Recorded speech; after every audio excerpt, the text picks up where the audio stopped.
Hello, today we're going to be reviewing how to find the area of parallelograms and triangles.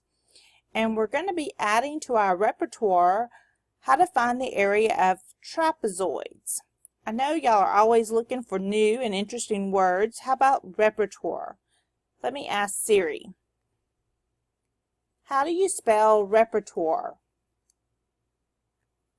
Repertoire.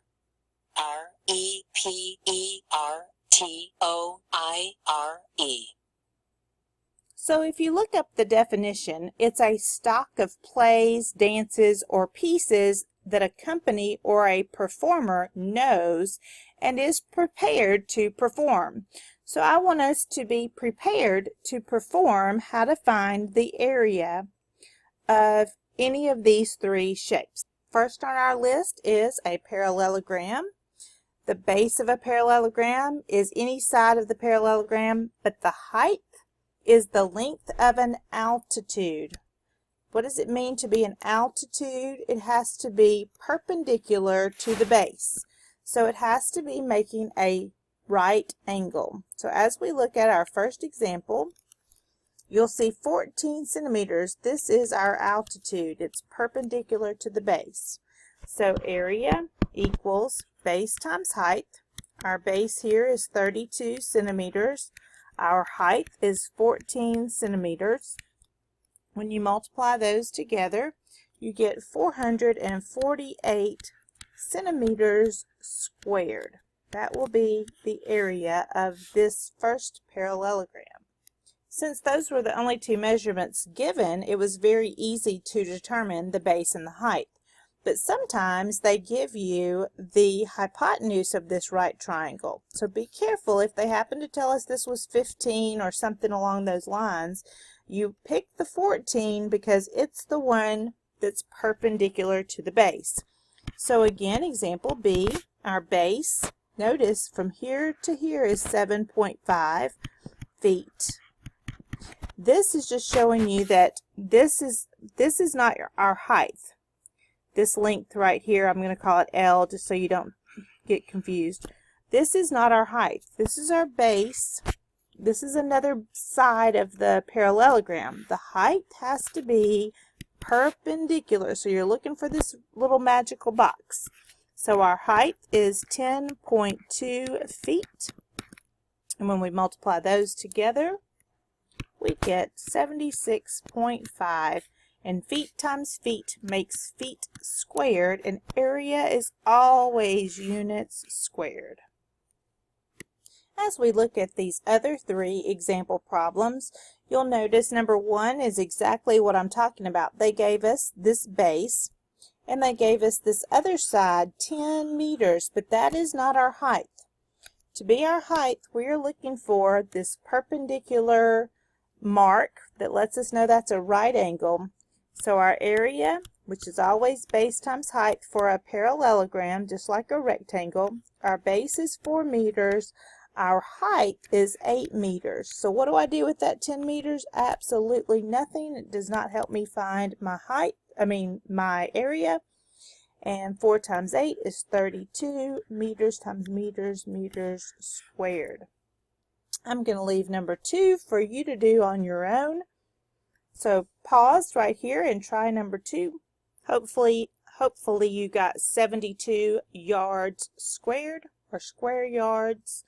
And for number 3, it's upside down, but it's still a right angle. So that's going to be our height. So area is going to be 30 miles times 8 miles.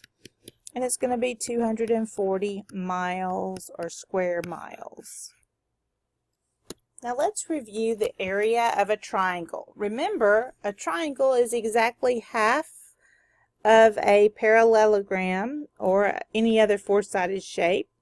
And so if this was a parallelogram, then I'm actually on the triangle only asking for half the base times height to get the triangle. Then we also, and this is our new formula that we're going to add to your repertoire, the area of a trapezoid. Now sometimes people will take a trapezoid and actually figure out the area of a triangle, maybe even find the area of this triangle, and then find the area of the rectangle in the middle. We are not always given enough information to approach the problem in this way, so that is why we have a formula. Here is the formula for the area of a trapezoid. It has withstood the test of time, and so someone kind of like Pythagoras has worked with trapezoids and decided that, hey, every single time this formula works. So that's the formula we're going to be using. So let's review area of a triangle. Again, here's our base. The height is always going to be perpendicular, so even though it's an obtuse triangle, from top to bottom is still going to be considered the height. Even though this, as we see, is the hypotenuse of this right triangle, this side is longer than the height. So, of course, we want to be true to the height. So it's 1/2 the formula for a triangle, the area of the base times height. So my base is 16 yards. My height is 11.7 yards. I could go ahead and take half of 16, which is 8 yards, times 11.7 yards, and that gives me 93.6, and that's square yards.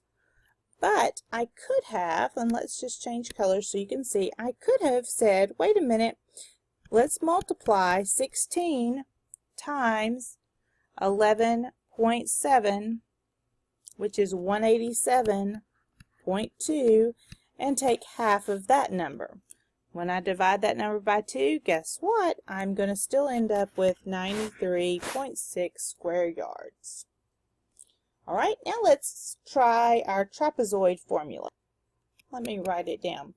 It's exactly half of the height, kind of like a triangle, except remember how we said there would be a rectangle in the middle. So we have to add our two bases. Now, on a trapezoid, by definition, a trapezoid has to have two parallel sides. So the two bases are always the parallel sides, not 22 and not 18. The parallel sides. If you're not listening to my voice and you're one of those people who fills in the notes only based on what I write, then you're going to miss this very important piece of information. So if you have a friend that you know is taking the shortcut, you might want to be sure they know that base 1 and base 2, you can name them either way you want to, but they're going to be the ones that are the parallel sides. So here we go. 1/2, what was that height? 17, it's dark, so it's hard to see. 17 millimeters is my height. There's the right angle up top. I like to put it in red. Let me see if I can change. Did y'all see it right there? And the bases we said are the parallel sides. So 7 millimeters plus 26 millimeters. So good old order of operations says, please excuse my dear Aunt Sally, and we do parentheses first. So here's my parentheses, 7 plus 26, which will make 33 millimeters. And that's times 17 millimeters. And remember, I can take half of 17 now, or I can multiply and then take half. Okay, so we'll be taking half of 561 square millimeters. Notice when I added like terms, it stayed millimeters. But when I multiply, this is multiplication, not addition, it becomes millimeters squared. So when I take half of that number, I get 280.5 square millimeters. And that is the area of my trapezoid. All right, let's practice a couple more. I'm thinking this might be a new formula for you all. I am going to leave the triangle for you to do since you know how to do those from previous chapter. Trapezoid, let's write the formula down. 1/2 the height times the sum of the two bases. And here it is. The height is 16 meters. And my two bases, without even a picture, I know they're 9 meters and 5 meters. If you want to draw a little sketch, you can. It doesn't necessarily have to be isosceles.